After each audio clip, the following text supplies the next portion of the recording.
This is an apology from myself to Thunderfoot and other YouTube users. I confirm that the contents of this apology are true and accurate. My username on YouTube is Venomfangx. As many of you may know, there has been a dispute between Thunderfoot and myself over the past few weeks. We have resolved that dispute, and as part of the resolution, I am here to express my regret for the misuse of the Digital Millennium Copyright Act to serve takedown notices in relation to a number of Thunderfoot's videos on YouTube. In return, Thunderfoot has agreed not to pursue legal action against me or report me to YouTube. I now realize that I should have sought legal advice before acting. When I served the notices, I did not have a clear understanding of what I was doing or the potential consequences of my actions. I now understand that the Digital Millennium Copyright Act, or DMCA for short, is a U.S. copyright law.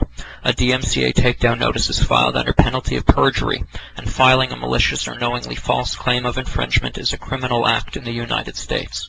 If you serve a malicious or false DMCA notice on someone, then that person has the right to pursue civil action, which enables them to recover damages and legal fees.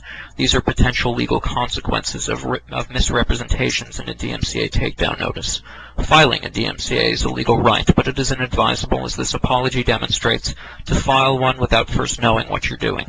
Further, YouTube states that misrepresentations in a takedown notice is a breach of its terms of service, which can lead to the termination of your account. The DMCA takedown notices that I filed against Thunderfoot were enforced by YouTube on the 8th of September 2008, and the videos that I had lodged these notices against were removed.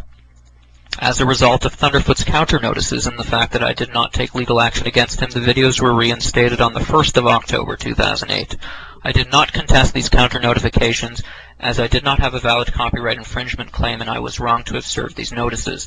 I accept that I deliberately and repeatedly lied to cover up my wrongdoings, both in emails to Thunderfoot and in my videos. I apologize for lying to Thunderfoot and to all of those whom I have deceived. On the 15th of September, I posted a video in which I alleged that Thunderfoot had committed blackmail. I made this allegation without having taken legal advice. I now accept that I was wrong to have made this allegation, and it was and is totally without legal merit. Again, for this I apologize to Thunderfoot.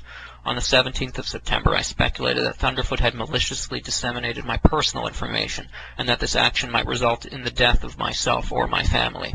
I now accept that Thunderfoot has never disseminated any personal information relating to me or anyone else.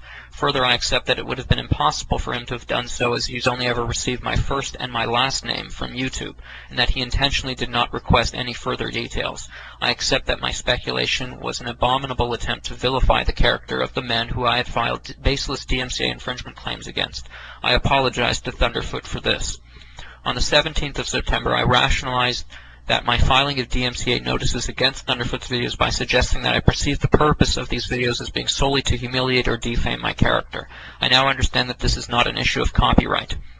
On the 13th and 17th of September, I posted a video in which I suggested that I would go to heaven while Thunderfoot would go to hell. I now understand that my theological views have nothing to do with the legality of my actions concerning the DMCA. Finally, I accept that the language and tone of the 5 videos I made following my misuse of the DMCA were confrontational and inflammatory, and that I am very lucky that Thunderfoot maintained his objectivity in the face of this hostility.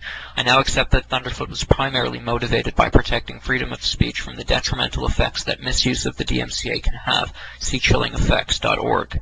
I now understand that my misuse of the DMCA was essentially stepping on free speech rights of others, and that this was both antisocial and unlawful, and I was wrong for doing so. I apologize to Thunderfoot and to anyone else affected by my action.